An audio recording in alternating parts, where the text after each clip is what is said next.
Hello मित्रांनो, welcome to study revolution. आज आपण 21 जुलै 2021चा द हिंद बघतोय आणि तोही आपल्या मातृभाषेतून म्हणजे मराठीमधून। पहिल्यांदा आपल्या लेक्चरचं स्वरूप सांगतो। पहिल्यांदा आपण न्यूज डिस्कस करतो, ज्या काही एक्झामच्या दृष्टीतून आपल्या महत्त्वाच्या आहेत, आणि त्यानंतर जे काय महत्त्वाचे आर्टिकल्स आहेत, एडिटोरियल ज्याला आपण म्हणतो, ते आपण डिस्कस करण्याचा प्रयत्न करतो। चला तर मग स्टार्ट करूया। 21 जुलै 2021चा द हिंद आपल्याला काय सांगतोय बघू। पहिली महत्त्वाची न्यूज काय आहे ती डिस्कस करण्यास स्टार्ट करूया। So let start.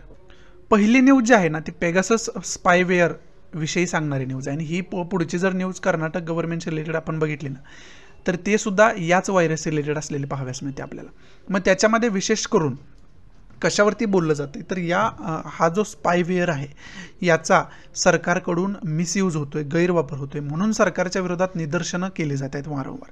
हे सांगणारी ही पहिली न्यूज आहे। निदर्शनं वेगवेगळ्या प्रकारचे बीजेपी गव्हर्नमेंटच्या विरोधात निघत आहेत, आणि हा जो स्पायवेअरचा उपयोग आहे तर बीजेपी गव्हर्नमेंट स्वतःच्या फायद्यासाठी आणि लोकांच्या फंडामेंटल राईटचं हनन करण्यासाठी उपयोग करते, असा आरोप वारंवार त्यांच्यावरती लोक लावत असताना पाहाव्यास मिळते। संसदेमध्ये सुद्धा याच्या विषयी गदारोळ झालेला आपल्याला पाहाव्यास मिळाला, मान्सून सेशन सुरू झाल्याच। त्यानंतर कर्नाटक मधली न्यूज काय आहे तर कर्नाटकमध्ये सुद्धा जे सत्तेतील पक्ष आहे ते सोडून जे विरोधी पक्षात बसलेले आहेत ना त्यांचे फोन सुद्धा टॅप केले गेले, हॅक केले गेले या पेगासस स्पायवेअरचा वापर करून, असा आरोप तिथं केला जातोय। आताच द वायर रिपोर्ट आला, द वायर नावाचा रिपोर्ट आला, आणि त्याच्यामध्ये सांगितलंय की जे महत्त्वाच्या पर्सनॅलिटीज आहेत कर्नाटकमधले त्यांचे फोन याच्यामध्ये टॅप केले गेले होते। मग आता पहिल्यांदा आपल्याला पहिला की पॉईंट समजून काय घ्यायचा तर हे पेगासस स्पायवेअर जे आहे ना ते पेगासस स्पायवेअर आहे ते नेमकं काय आहे हे समजून घ्यायचं आपल्याला। मग थोडक्यात मी आपल्या सोप्या भाषेत तुम्हाला सांगतो पेगासस स्पायवेअर काय आहे नेमकं। पहिल्यांदा तर पेगासस स्पायवेअर जे आहे ते इस्रायल बेस्ड कंपनी आहे, त्या कंपनीनं डेव्हलप केलेलं हे स्पायवेअर आहे, आणि ते कंपनीचं नाव काय आहे तर NSO ग्रुप हे नाव आहे। आणि हे जे NSO ग्रुप आहे ना ते NSO ग्रुप ते फक्त सॉव्हरेन गव्हर्नमेंटलाच हे सॉफ्टवेअर विकू शकतं असा त्यांचा नियम आहे, म्हणजे सार्वभौम सरकारला, जसं की आपलं सार्वभौम सरकार आहे तशा पद्धतीनं। आणि हे विकत असताना त्यांना कुणाची परमिशन पाहिजे तर इस्रायल गव्हर्नमेंटनं जर परमिशन दिली एखाद्या गव्हर्नमेंटला, आता NSO गव्हर्नमेंटनं ठरवलं की इंडियन गव्हर्नमेंटला हे स्पायवेअर जे आहे ते विकायचं आहे, तर आणि त्याला जर इस्रायल गव्हर्नमेंटनं परमिशन नाही दिली तर ते स्पायवेअर इंडियन गव्हर्नमेंटला विकू शकत नाही। म्हणजे कुणालाही स्पायवेअर मुळात एकंदरीत हे पर्सनली किंवा खाजगी कंपनीला हे स्पायवेअर विकत नाही NSO ग्रुप, हे फक्त विकतं एखाद्या सरकारला जे लिगली एस्टॅब्लिश्ड आहे एखाद्या देशामध्ये, आणि त्याला विशेष करून परमिशन पाहिजे इस्रायल गव्हर्नमेंटची। इस्रायल गव्हर्नमेंटनं जर डिनाय केलं, परमिशन नाही दिली तर ते विकू शकत नाही।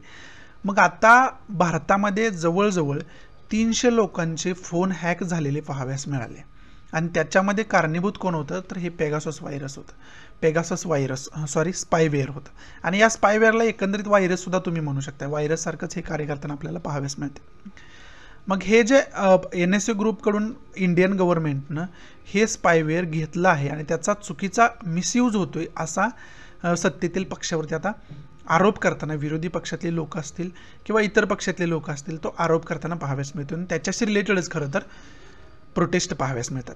मग आता याच्या पुढे जाऊन आपल्याला काय बघायचं तर पेगासस स्पायवेअर जे आहे ते कार्य कसं करतं।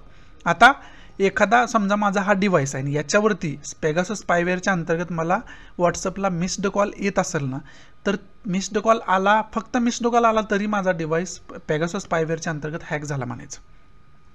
आता अगोदर इतर व्हायरसचा जर आपण विचार केला तर त्यांच्याकडून काय केलं जातं, एखादी तुम्हाला लिंक पाठवली जाते SMS च्या माध्यमातून, ईमेलच्या माध्यमातून, व्हॉट्सअपच्या माध्यमातून, मग त्या लिंकवर जर तुम्ही क्लिक केलं तरच मोबाईल तुमचा हॅक होऊ शकतो किंवा तुमचा पर्सनल डिव्हाइस हॅक होऊ शकतो। पण पेगासस त्याच्यामध्ये ॲडव्हान्स आहे, म्हणजे फक्त पेगाससच्या माध्यमातून तुम्हाला व्हॉट्सअप कॉल आला तर तुम्ही क्लिक करायची वगैरे काहीही गरज नाही, तरीसुद्धा तुमचा डिव्हाइस हॅक होतो। मग हॅक होतो म्हणजे काय होतं तर तुमचे पर्सनल मेसेज रीड करू शकतात ज्यांनी हॅक केला आहे ते, तुमचे पर्सनल म्हणजे ऑबियस गव्हर्नमेंटल एजन्सी हॅक करणार, तुमचे पर्सनल मेसेज रीड करू शकतात, तुमचे पर्सनल ईमेल रीड करू शकतायत तुमचे कॉल रेकॉर्डिंग, म्हणजे तुम्ही रोज कुणाला बोलताय, काय बोलताय हे सगळं रेकॉर्ड करू शकतायत, ऐकू शकतायत या माध्यमातून। त्याचबरोबर तुमचं कॅलेंडर असेल किंवा इतर जे महत्त्वाच्या क्रायटेरियाज तुमच्या डिव्हाइसमध्ये आहेत ना ते सर्व पेगासस स्पायवेअरच्या माध्यमातून हॅक करता येऊ शकतात, समजते। इथून याच्या पुढं सुद्धा जाऊन काय आहे माहिती आहे का, तुमचा फ्रंट कॅमेरा असेल, हे सुद्धा त्याच्यातून स्टार्ट करता येतो. म्हणजे एखाद्या ठिकाणी तुम्ही बसलाय आणि तिथलं जर तुम्ही नेमकं कुठं बसला हे बघायचं असेल तर ते सुद्धा फ्रंट कॅमेरा चालू करून तुमचं व्हिडिओसुद्धा रेकॉर्ड होऊ शकतं. त्या मोबाईलचा फ्रंट कॅमेरा ऑटोमॅटिक स्टार्ट होऊ शकतो पेगासस स्पायवेअरच्या अंतर्गत. त्याचबरोबर GPS लोकेशन, म्हणजे तुम्ही सध्या कुठं आहे हे सुद्धा बघू शकतात GPS लोकेशनच्या अंतर्गत. म्हणजे तुमचं लोकेशनसुद्धा ट्रेस करू शकतात पेगासस स्पायवेअरच्या अंतर्गत. मग याच माध्यमातून हे जे पेगासस स्पायवेअर आहे ना, त्याचा उपयोग जे सत्तेतील सरकार आहे ते स्वतःच्या बेनिफिटसाठी, पॉलिटिकल रिव्हेंजसाठी करत आहे असा सरकारवरती वारंवार आरोप लागतोय. आणि त्याच्या विरोधातच खरं तर प्रोटेस्ट वारंवार निघताना आपल्याला पाहाव्यास मिळतात. विशेष करून मान्सून सेशन जेव्हापासून चालू झालं ना, तेव्हापासून हा पेगासस स्पायवेअरचा मुद्दा जास्त उपस्थित होऊ लागला आणि जास्त वरती आलाय. समजते तुम्हाला? त्यामुळं पहिला आपला की पॉईंट महत्त्वाचा काय आहे तर पेगासस स्पायवेअरविषयी डिटेल इन्फॉर्मेशन बघून ठेवणं गरजेचं आहे. दुसरा काय आहे तर इस्रायल गव्हर्नमेंट बेस्ड कंपनी आहे नाही, त्यामुळे इस्रायलसोबत इंडियाचे रिलेशन कशा पद्धतीचे राहिलेले आहेत आणि आता वर्तमानात कशा पद्धतीचे आहेत हे सर्व इन्फॉर्मेशन आपल्याला कुठंतरी असणं गरजेचं आहे. समजते तुम्हाला? पुढची न्यूज आहे ते सुप्रीम कोर्टानं केरळ गव्हर्नमेंटला एका जजमेंटमध्ये काय सांगितलं की केरळ गव्हर्नमेंटमध्ये कोणते स्टेट म्हटलं गेले केरळ गव्हर्नमेंटला. कारण का तर कोणत्याही प्रकारे ईदमध्ये मोठ्या प्रमाणात जे ईदमध्ये नॉर्म्स फॉलो व्हायला पाहिजे होते कोविड-19चे ते फॉलो करण्यासाठी किंवा त्याची अंमलबजावणी करण्यासाठी केरळ गव्हर्नमेंट अयशस्वी ठरलेलं दिसलं आपल्याला. त्यामुळे सुप्रीम कोर्टानं केरळ गव्हर्नमेंटला अशा प्रकारचे शब्द सुनावलेले पाहाव्यास मिळाले. आणि विशेष करून त्याच्यामध्ये सुप्रीम कोर्टानं काय म्हटलं की केरळ गव्हर्नमेंट जे आहे ते लोकांच्या फंडामेंटल राईट जो लाईफ अँड हेल्थचा आहे त्याच्याकडे दुर्लक्ष करताना पाहाव्यास मिळते. म्हणजे कोविड-19ला बाजूला ठेवून तुम्ही ईद साजरा करताय, म्हणजे लोकांचा जीव धोक्यात घालून तुम्ही फेस्टिवल साजरा करताय असं सुप्रीम कोर्टाला म्हणायचं होतं त्याच्या अंतर्गत. समजते? पुढची न्यूज जी आहे ती इंडियन काउन्सिल ऑफ मेडिकल रिसर्चच्या अंतर्गत एका रिपोर्टमध्ये सांगण्यात आलं की 2/3 पॉप्युलेशन इंडियाची जी आहे ती त्यांच्यामध्ये अँटीबॉडीज आढळल्यात. म्हणजे अँटीबॉडीज आहेत. म्हणजे आता तुम्हाला कोविड होऊन गेल्यानंतर तुमच्यामध्ये ज्या कोविडच्या मृतपेशी असतात ना त्याला आपण अँटीबॉडीज म्हणतो. आणि अशा प्रकारची जी संख्या आहे ती एकूण लोकसंख्येच्या 2/3 आहे असं इंडियन काउन्सिल ऑफ मेडिकल रिसर्चनं सांगितलं आहे. त्याचबरोबर यांनी काय सांगितलं की जवळजवळ 40 करोड लोकसंख्या जी आहे ना ती आणखी त्या 40 करोड लोकसंख्येला कोविड-19च्या तिसऱ्या लाटेचा धोका आहे असं सुद्धा इंडियन काउन्सिल ऑफ मेडिकल रिसर्चमध्ये सांगण्यात आलं. मग याच्यामध्ये की पॉईंट आपल्याला काय बघायचं आहे, एकमेव की पॉईंट आहे इंडियन काउन्सिल ऑफ मेडिकल रिसर्चविषयी विकिपीडियावरून जाऊन एक छोटीशी इन्फॉर्मेशन तुम्ही काढून ठेवणं कुठेतरी गरजेचं होऊन बसतं. बरोबर आहे? पुढची जी न्यूज आहे ना ती पुढची न्यूज आहे no deaths due to lack of oxygen report. म्हणजे हेल्थ मिनिस्टरनं सांगितलं तर राज्यसभेमध्ये ज्यावेळेस क्वेश्चन विचारलं गेलं ना त्यावेळेस स्टेट हेल्थ मिनिस्टरने सांगितलं की ऑक्सिजन लॅकमुळं मृत्यू पावलेला असा कोणताही डेटा आजपर्यंत आमच्याकडे आला नाही किंवा पब्लिश झालेला नाही आमच्याकडून असं त्यांच्याकडून एक्सप्लेनेशन देण्यात आलं. म्हणजे फक्त ऑक्सिजन कमी पडला आहे म्हणून डेथ झाली अशा प्रकारचा कोणताही डेटा नाही. त्यामुळं यांनी डायरेक्ट सांगितलं की no deaths due to lack of oxygens. म्हणजे ऑक्सिजनच्या कमतरतेमुळे कोणत्याही प्रकारचा मृत्यू नोंदवला गेला नाही दुसऱ्या लाटेमध्ये असं त्यांच्याकडून सांगण्यात आलेलं पाहाव्यास मिळालं. मग आता ही न्यूज जी आहे ना ती न्यूज आपल्यासाठी महत्त्वाची नाही, परंतु आपल्यासाठी महत्त्वाचं काय तर ऑक्सिजनवरून खूप दुसऱ्या लाटेमध्ये खूप गदारोळ झाला होता. बरोबर आहे? त्याच्यामध्ये विशेष करून काय न्यूजमध्ये होतं तर GST न्यूजमध्ये होतं. कारण ऑक्सिजन सिलेंडर खूप महाग पडतोय लोकांना, त्याच्यासाठी ऑक्सिजन सिलेंडरवरती जो GST लावला जातोय किंवा कोरोनाशी लढण्यासाठी ज्या मेडिसिन्स यूज केल्या जातात त्याच्यावरती जे GST लावतोय ना तो GST कमी केला जावा असं GST काउन्सिलकडं सेंट्रल मिनिस्ट्रीकडं विविध प्रकारे मागण्या केल्या गेल्या होत्या. त्यामुळे त्याच्यामध्ये थोडी कटौतीसुद्धा आपल्याला कमी केलेलं सुद्धा आपल्याला पाहाव्यास मिळालं, GST कमी केलेलं सुद्धा आपल्याला पाहाव्यास मिळालं. मग याच्याशी रिलेटेड जर बघायचं झालं आपल्याला तर goods and service tax council जे आहे त्या काउन्सिलची रचना वगैरे टोटल माहिती असायला पाहिजे. त्याचबरोबर GSTचे स्लॅब्स जे आहेत ना ते स्लॅब्स आपल्याला माहीत पाहिजे. मग त्याच्यामध्ये 0% आहे, 5% स्लॅब आहे त्याच्यामध्ये, त्याचबरोबर 12% स्लॅब आहे, 18%चा स्लॅब आहे आणि 28%चा स्लॅब आहे. हे जे सर्व स्लॅब आहे ना ते सर्व स्लॅब आपल्याला खरं तर माहिती असणं गरजेचं आहे. कोणकोणत्या गोष्टींवरती किती प्रमाणात GST लागतो हे आपल्याला माहिती पाहिजे. हा पहिला की पॉईंट आपला. दुसरा की पॉईंट टॅक्स रिलेटेड विचार केला तर डायरेक्ट आणि इनडायरेक्ट टॅक्स असतो. जो टॅक्स आपण डायरेक्ट पेड करतो त्याला डायरेक्ट टॅक्स म्हणतात आणि जो टॅक्स इनडायरेक्ट आपण पेड करतो त्याला इनडायरेक्ट टॅक्स म्हणतात. म्हणजे प्रत्यक्ष कर आणि अप्रत्यक्ष कर. समजते? मग त्याच्याविषयी इनडायरेक्ट आणि डायरेक्ट टॅक्सविषयी सुद्धा बेसिक इन्फॉर्मेशन तुम्ही इकॉनॉमीच्या दृष्टीतून काढून ठेवणं कुठंतरी गरजेचं होऊन बसतं. पुढची जी न्यूज आहे ती वेस्ट बेंगॉलशी खरं तर रिलेटेड न्यूज आहे. आणि तिथं जे BJPचे MLA आहेत शुभेंदू अधिकारी यांनी तृणमूल काँग्रेसवरती मोठ्या प्रमाणात ॲलिगेशन एका भाषणामध्ये लावलेले पाहाव्यास मिळाले. आणि त्याच्यामध्ये कशा पद्धतीने पोलीस जे आहे ते सत्तेतील गव्हर्नमेंटशी मिळालेलं आहे असा त्याने आरोप केला होता. आणि त्याच्यामध्ये त्याने सांगितलं की जे ऑफिशियल्स आहेत तृणमूल काँग्रेसचे त्यांची आणि पोलिसांची जी कॉल रेकॉर्डिंग आहे ना, जे नेफ्यू आहेत ममता बॅनर्जींचे त्यांची आणि पोलिसांची कॉल रेकॉर्डिंग खरं तर माझ्याकडे आहे. तुमच्याकडे जर स्टेट गव्हर्नमेंट असेल तर आमच्याकडे सेंट्रल गव्हर्नमेंट आहे असं त्या भाषणामध्ये त्यांनी सांगितलं, बोललेलं आपल्याला पाहाव्यास मिळालं होतं. आणि त्याच्यामध्येच मग त्यांच्यावरती केसेस वगैरे लावल्या गेल्यात त्या वक्तव्यावरून. आणि सिक्रेट कॉल जे आहेत ते त्यांच्याकडे कशा पद्धतीनं कॉल रेकॉर्डिंग आलं त्याचं इन्व्हेस्टिगेशन व्हावं असं ममता बॅनर्जी गव्हर्नमेंटनं मागणी केलेली पाहाव्यास मिळाली. त्याच्यामध्ये मग आता हे पॉलिटिकल आहे सगळे, आपल्यासाठी इम्पॉर्टंट नाही, परंतु ऑफिशियल सिक्रेट ॲक्टचा याच्यामध्ये उल्लेख आला आहे. त्याचबरोबर section 5 of the official secret ॲक्टचा याच्यामध्ये उल्लेख आला. मग ऑफिशियल सिक्रेट ॲक्ट काय आहे, त्याचं सेक्शन 5 काय आहे हे डिटेलमध्ये आपण बघून ठेवणं कुठंतरी या न्यूजच्या अंतर्गत गरजेचं होऊन बसतं. पुढची न्यूज जी आहे ते दिल्लीमध्ये दंगल आपल्याला पाहाव्यास मिळाले होते. त्याच्यामध्ये जे ॲक्युज्ड होते, जे आरोपी मानले जात होते, त्यांची मुक्तता केलेली आपल्याला पाहाव्यास मिळालं.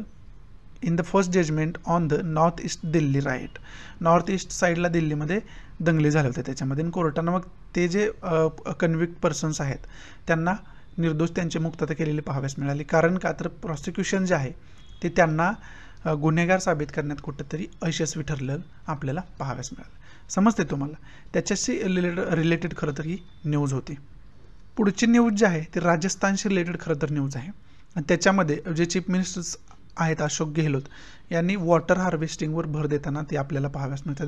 वॉटर हार्वेस्ट करण्यासाठी जे काय करता येईल त्याच्यासाठी एक स्टडी होणार आहे. आणि त्या स्टडीनुसार त्यानंतर काय होणार आहे तर वॉटर हार्वेस्टिंग कशा पद्धतीनं चांगल्या पद्धतीने केलं जाईल हा एक नमुना सादर केला जाणार आहे विशेष करून. त्याच्याविषयी बोलणार खरं तर हे आर्टिकल आहे. मग याच्यामध्ये मनरेगाचा सुद्धा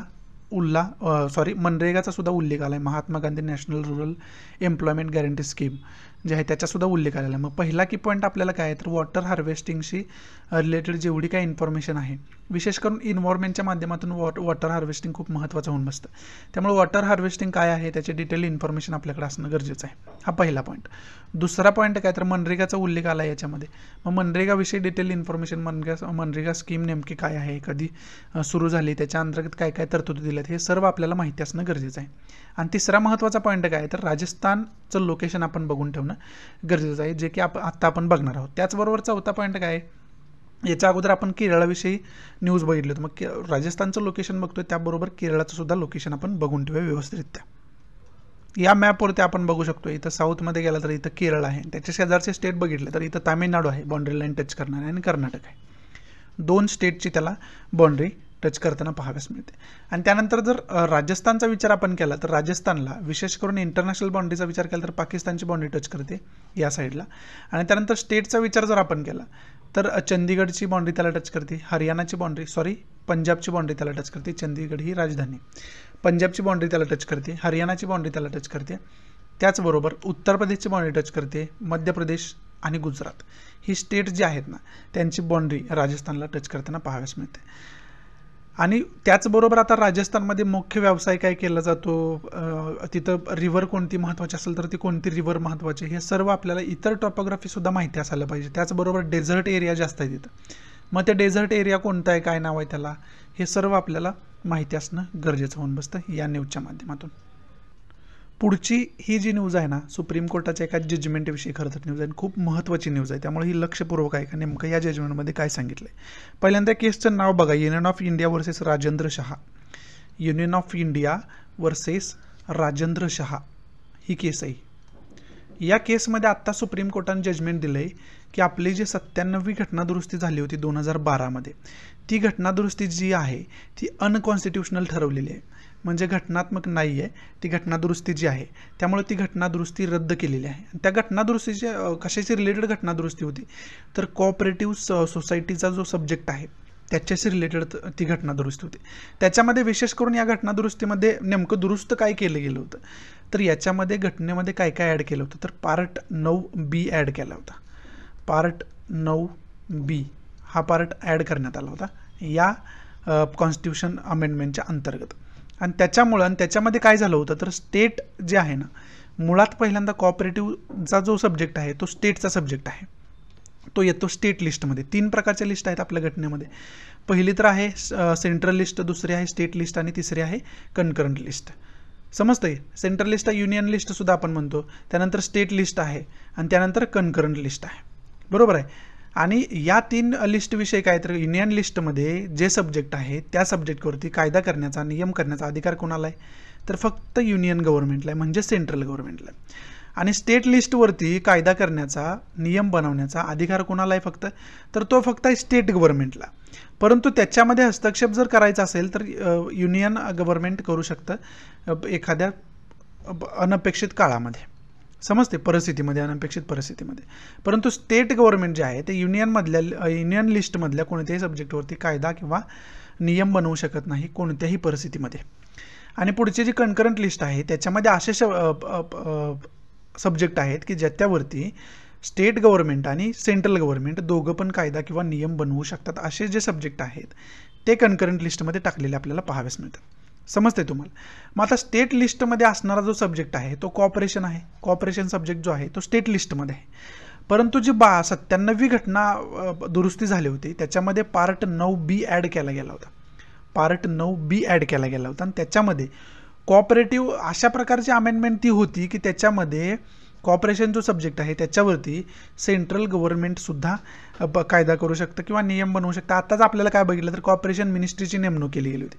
त्याच्यामुळं काय झालं तर अनेक स्टेटमधून आवाज त्याच्या विरोधात काय उठला होता, तर हा जो स्टेट सब्जेक्ट आहे कॉपरेशनचा त्याच्यावरती जी सेंट्रल गव्हर्नमेंट आहे, युनियन गव्हर्नमेंट आहे, ती मिनिस्ट्री फॉर्म करून त्याच्यावरती जो स्टेटची ताकद आहे ती लॉ बनवण्याची, नियम बनवण्याची ती कमी करण्याचा प्रयत्न करत आहे, असा आरोप सेंट्रल गव्हर्नमेंटमध्ये लागत होता वारंवार त्याच्यामध्ये. त्यामुळंच हे जे जजमेंट नवीन आले ते खूप महत्त्वाचं ठरतं. त्याच्यामध्ये विशेष करून 97वी जी घटना दुरुस्ती 2012 झाली होती त्याच्यामध्ये काय केलं होतं, 9B पार्ट ॲड केला गेला होता. तो सुप्रीम कोर्टानं रद्द केला आणि सुप्रीम कोर्टानं त्याच्यामध्ये काय सांगितलं, तर सुप्रीम कोर्टानं त्याच्यामध्ये सांगितलं की कॉपरेशन हा सब्जेक्ट टोटल जो आहे तो स्टेट लिस्टमध्ये येतो, म्हणजे तो स्टेट गव्हर्नमेंटचा सब्जेक्ट आहे आणि त्याच्यावरती फक्त कायदा करण्याचा किंवा नियम बनवण्याचा स्टेट गव्हर्नमेंटला अधिकार आहे आणि तो अधिकार अबाधित राहिला पाहिजे असं सुप्रीम कोर्टाने या जजमेंटमध्ये सांगितलं. त्याचबरोबर सुप्रीम कोर्टानं काय सांगितलं, म्हणजे ही घटना दुरुस्ती रद्द का केली याचं कारण सुप्रीम कोर्टानं सांगितलं. ज्यावेळेस ही घटना दुरुस्ती ॲक्ट जो आहे तो पास केला गेला ना त्यावेळेस स्टेटचं रिकमेंडेशन घेतलं नाही, म्हणजे कमीत कमी 1/2 म्हणजे अर्ध्या स्टेटचं रिकमेंडेशन त्याला घ्यायला पाहिजे होतं. म्हणजे एकूण स्टेटपैकी निम्मे जे स्टेटची संख्या आहे तेवढ्या स्टेटचं तरी रिप्रेझेंटेशन किंवा रिकमेंडेशन त्याच्यासाठी घ्यायला पाहिजे होतं, त्यांचं मत जाणून घ्यायला पाहिजे होतं, जे की जाणून घेतलं गेलं नाही. म्हणजे काय तर स्टेटचा सब्जेक्ट आहे आणि तुम्ही स्टेटलाच विचारत नाही की या सब्जेक्टमध्ये आम्ही अशा अमेंडमेंट करतोय, करू का, बरोबर आहे. आणि घटनेमध्ये तीच तरतूद आहे, जर स्टेटची रिलेटेड सब्जेक्ट असेल तर स्टेटचं रिकमेंडेशन घेणं, सर्व स्टेटचा विचार घेणं, सर्व स्टेट गव्हर्नमेंटचा विचार घेणं हे कंपल्सरी आहे. आणि तेही घटना दुरुस्ती ज्यावेळेस ॲक्टमध्ये रूपांतरित करायचं होतं, बिल पास करायचं होतं त्यावेळेस ते केलं गेलं नाही. त्यामुळे सुप्रीम कोर्टानं आता ते रद्द केलेलं आपल्याला पाहाव्यास मिळतं. समजते? आणि ही खूप महत्त्वाची न्यूज आहे. त्यामुळे आता की पॉईंट काय काय आहेत ते पहिल्यांदा सांगतो तुम्हाला. पहिल्यांदा तर ही जी Union of India versus Rajendra Shah जी केस आहे त्याचं जजमेंट डिटेल आपण करून ठेवणं गरजेचं आहे. दुसरी महत्त्वाची गोष्ट काय तर जी घटनादुरुस्ती 97वी घटनादुरुस्ती आहे ती टोटल घटनादुरुस्ती तुम्हाला माहिती पाहिजे कधी झाली होती, त्याच्यामध्ये काय काय महत्त्वाच्या तरतुदी होत्या आणि त्याच्यासाठी जे बिल होतं ते बहुमतानं पास झालं, विशेष बहुमतानं पास झालं, सामान्य बहुमतानं पास झालं, हे सर्व माहिती पाहिजे तुम्हाला. दुसरा महत्त्वाचा पॉईंट. आणि तिसरा महत्त्वाचा पॉईंट काय आपला, तर तिसरा महत्त्वाचा पॉईंट आहे आपला पार्ट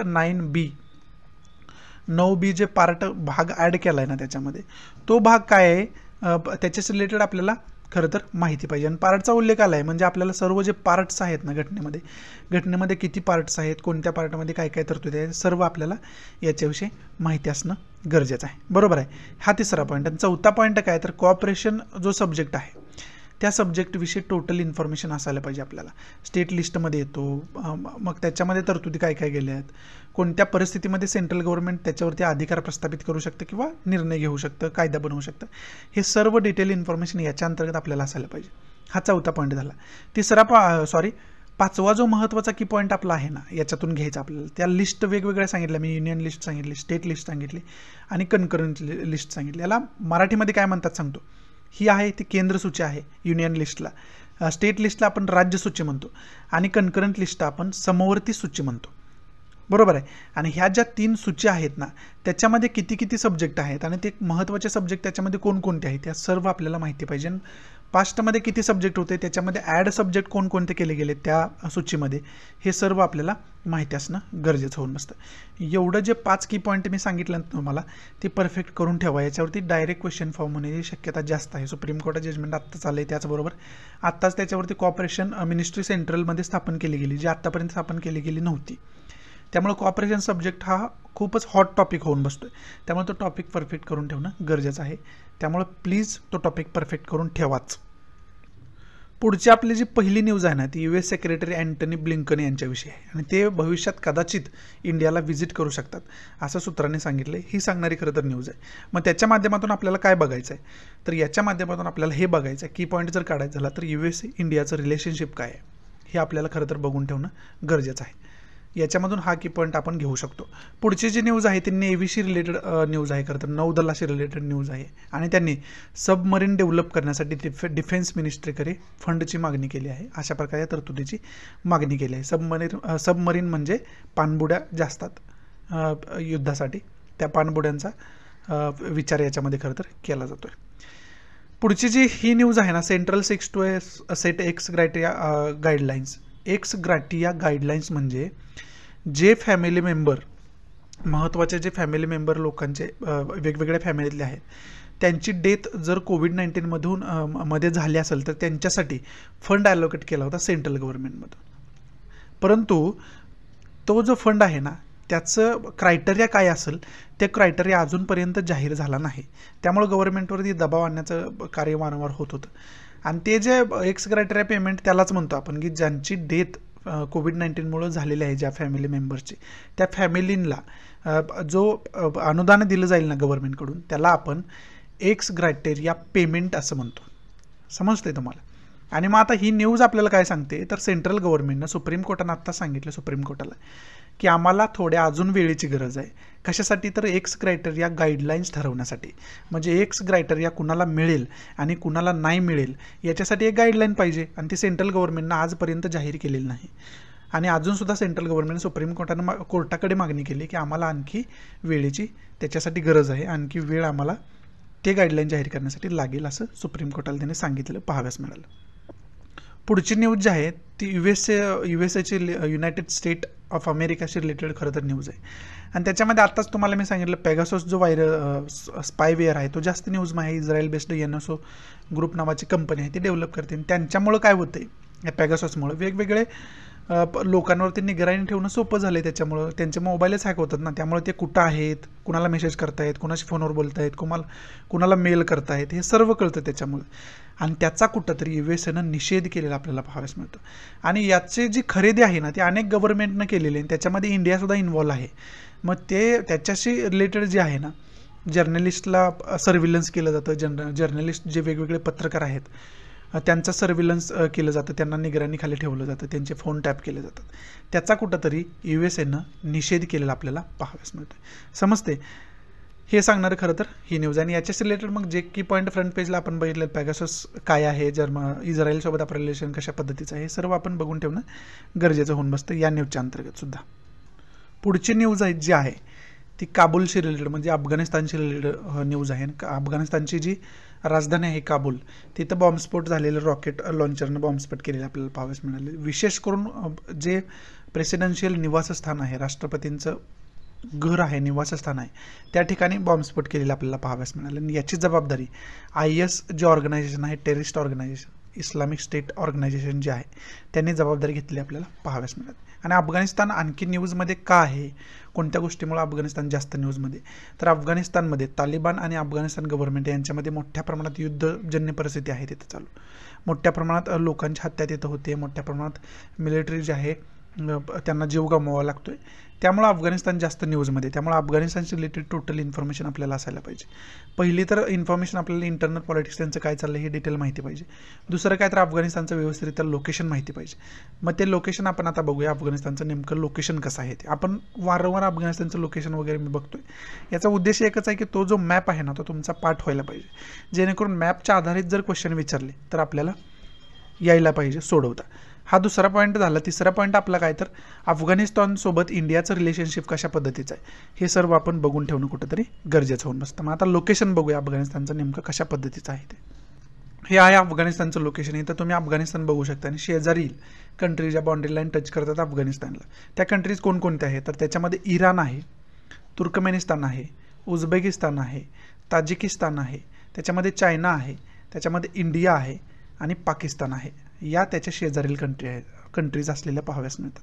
त्याचबरोबर इतर टॉपोग्राफी महत्त्वाचे बघितले तर त्याच्यामध्ये कॅस्पियन सी आहे, इथं अरल सी आपल्याला पाहाव्यास मिळते. त्यानंतर इथं लेक ऑफ बाल्कसचा सरोवर आपल्याला पाहाव्यास मिळतो. ह्या सुद्धा छोट्या छोट्या टॉपोग्राफी आपल्याला कुठेतरी माहिती असणं गरजेचं आहे. आणि त्याचबरोबर इथं जर बघितलं तुम्ही तर तिथं गुल्फ ऑफ ओमान दिसते आणि इथं अरेबियन सी आहे. त्यामुळं एवढी टॉपोग्राफी आपल्याला जॉग्राफिकल मॅप एवढा तर माहिती असणं त्या दृष्टीतून गरजेचं होऊन बसतं. पुढची न्यूज आहे ती खरं तर बांगलादेशचे जे फॉरेन मिनिस्टर आहेत AK अब्दुल मोमेन यांनी एक एक्सप्लेनेशन दिलं नाही. त्याच्या अगोदर इश्यू काय मी सांगतो तुम्हाला. China south Asia group form होतोय आणि याच ग्रुपचा उद्देश काय आहे तर कोविड-19शी फाईट करणं, त्याचबरोबर पॉवर्टी कमी करणं, याच्याशी रिलेटेड खरं तर हा ग्रुप स्थापन होणार आहे. परंतु यांची एक मीटिंग झाली होती आता, त्याच्यामध्ये कोणकोणते देश इन्व्हाइट केले गेले होते. विशेष करून या ग्रुपला चायना जो आहे तो लीड करताना आपल्याला पाहाव्यास मिळते. त्याच्यामध्ये मीटिंग झाली, त्याच्यामध्ये अफगाणिस्तान होता, बांगलादेश होता, नेपाळ होता, पाकिस्तान होता, श्रीलंका होता. त्यांची एप्रिलमध्ये मीटिंग पाहाव्यास मिळाली. परंतु याच्यामध्ये इंडियाला इन्व्हाइट केलं गेलं नव्हतं.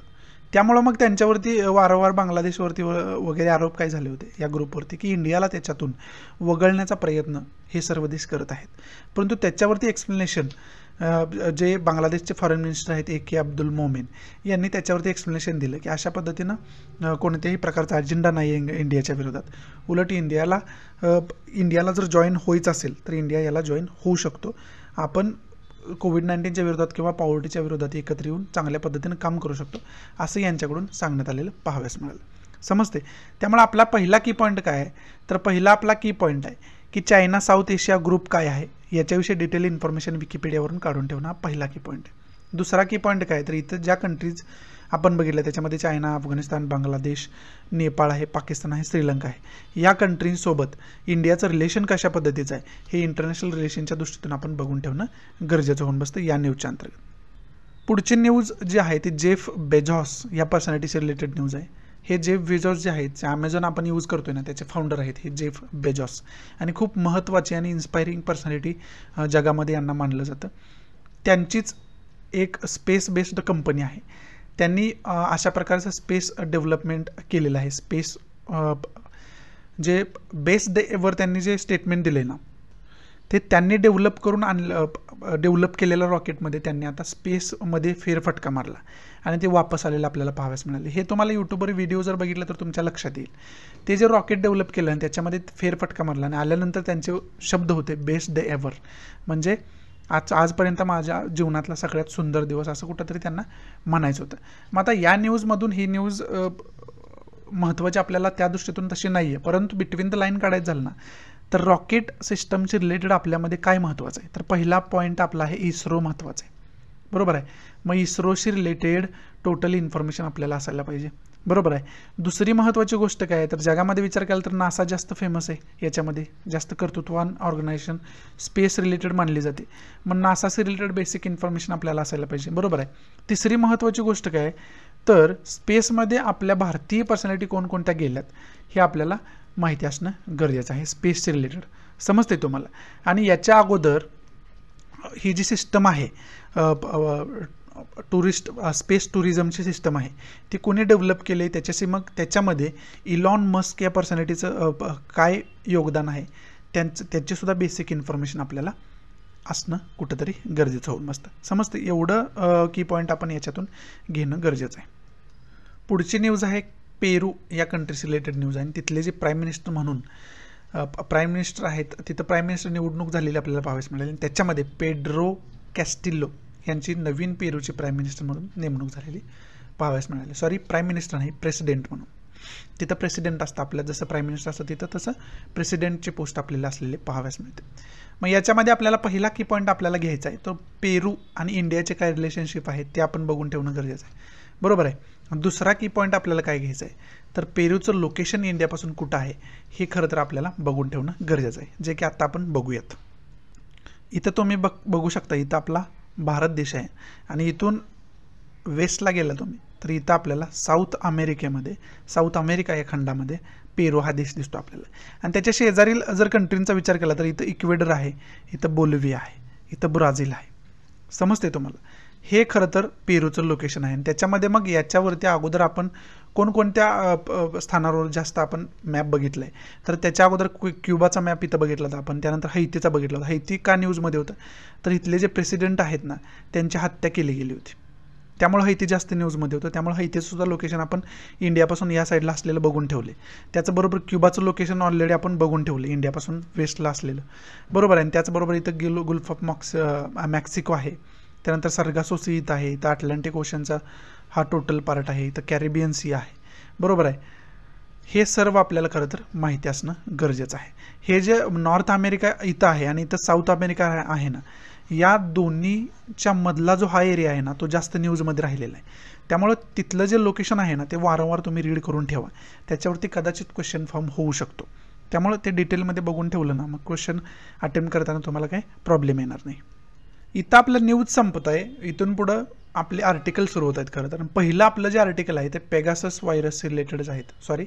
पेगासस स्पायवेअरशी रिलेटेडच आर्टिकल आहे आपलं. मग त्या आर्टिकलमध्ये विशेष करून काय दिलं हे आपण बघायला सुरुवात करूयात.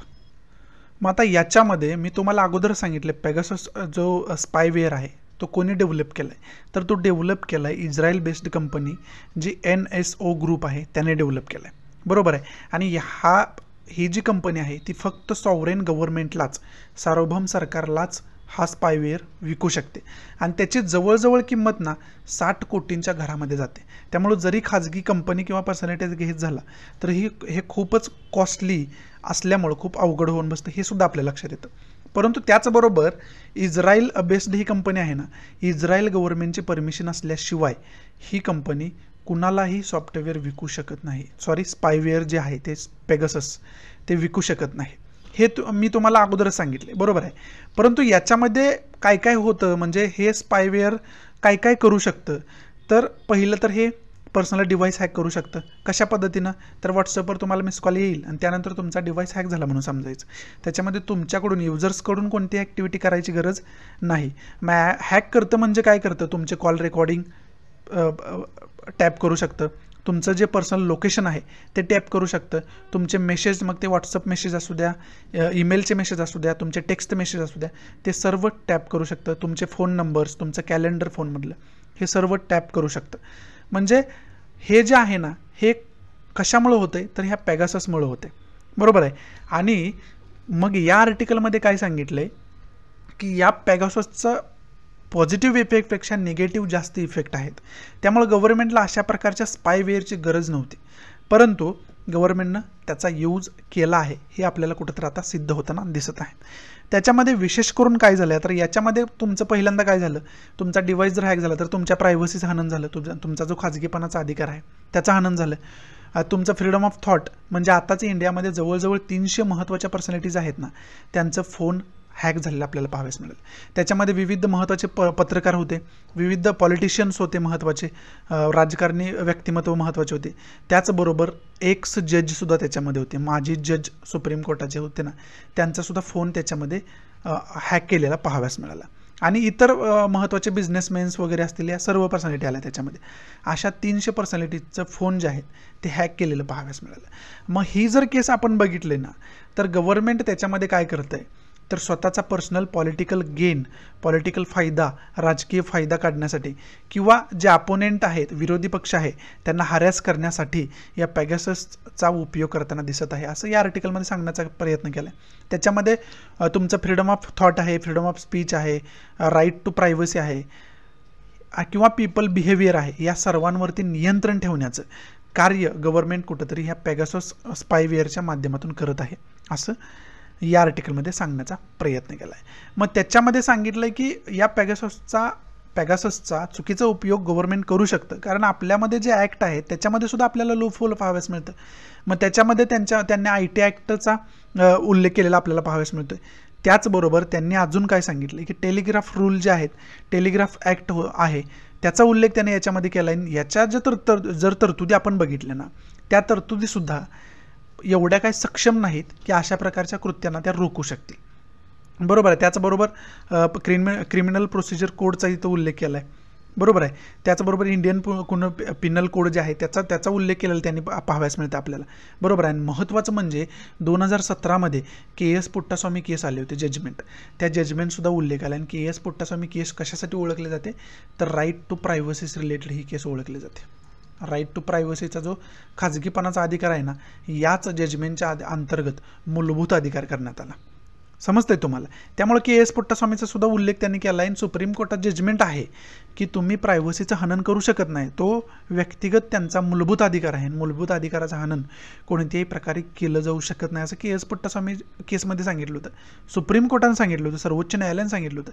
तरीसुद्धा पॅगाससच्या अंतर्गत जवळजवळ 300 महत्त्वाच्या पर्सनॅलिटीज आहेत त्यांच्या प्रायव्हसीचं हनन करण्यात आलं, यांच्या फ्रीडम ऑफ स्पीचचं हनन करण्यात आलं, यांच्या फ्रीडम ऑफ थॉटचं हनन करण्यात आलं.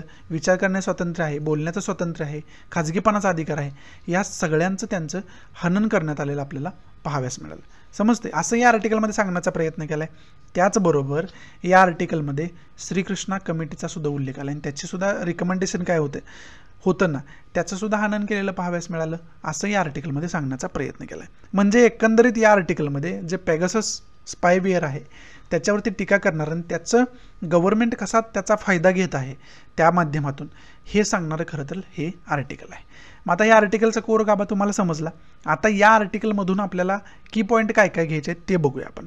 पहिलं तर की पॉईंट काय घ्यायचं आहे, पॅगासस स्पायवेअर जो आहे त्याच्याविषयी डिटेल इन्फॉर्मेशन आपल्याला असणं गरजेचं आहे. याच्याविषयी टोटल इन्फॉर्मेशन तुम्ही काढून ठेवणं गरजेचं आहे. हा पहिला की पॉईंट. बरोबर आहे.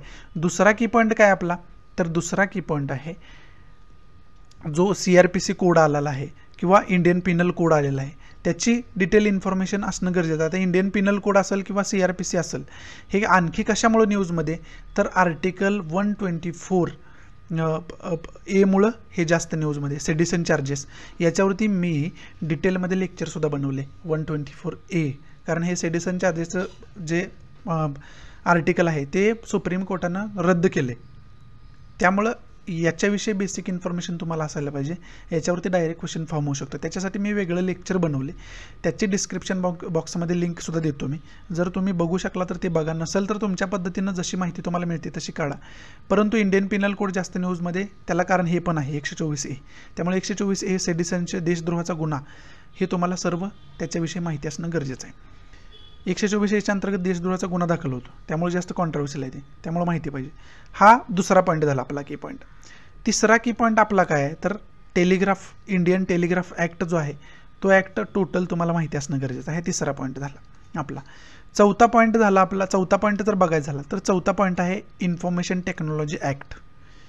आता इन्फॉर्मेशन टेक्नॉलॉजी ॲक्ट विशेष करून कुठला माहिती पाहिजे तुम्हाला 2021मध्ये जे नवीन रूल आलेत ना तो इन्फॉर्मेशन टेक्नॉलॉजी ॲक्ट माहिती पाहिजे. आणि त्याच्यावरती सुद्धा मी वेगळं लेक्चर बनवून ठेवले. ते लेक्चर जर तुम्ही बघितलं तर ते टोटल तुमचं व्यवस्थित होऊन जाईल. हा चौथा पॉईंट. पाचवा पॉईंट काय तर सुप्रीम कोर्टाचे जजमेंट दिलेत. मग त्याच्यामध्ये KS पुट्टास्वामी जजमेंट आहे. मग ते KS पुट्टास्वामी जजमेंट जे सुप्रीम कोर्टाचं आहे ते टोटल जजमेंट तुम्हाला माहिती असणं गरजेचं आहे. हा पाचवा की पॉईंट झाला. सहावा की पॉईंट काय आपला तर सहावा की पॉईंट ऑब्वियस आहे. सहावा की point Srikrishnan committee. Srikrishna committee त्याच्या रिकमेंडेशन काय काय आहेत, कमिटी कशासाठी स्थापन केली गेली होती 2018 ती सर्व आपल्याला माहिती असणं गरजेचं आहे. एवढे 6 की पॉईंट व्यवस्थितरित्या तुम्ही करून ठेवणं गरजेचं आहे. समजतंय तुम्हाला?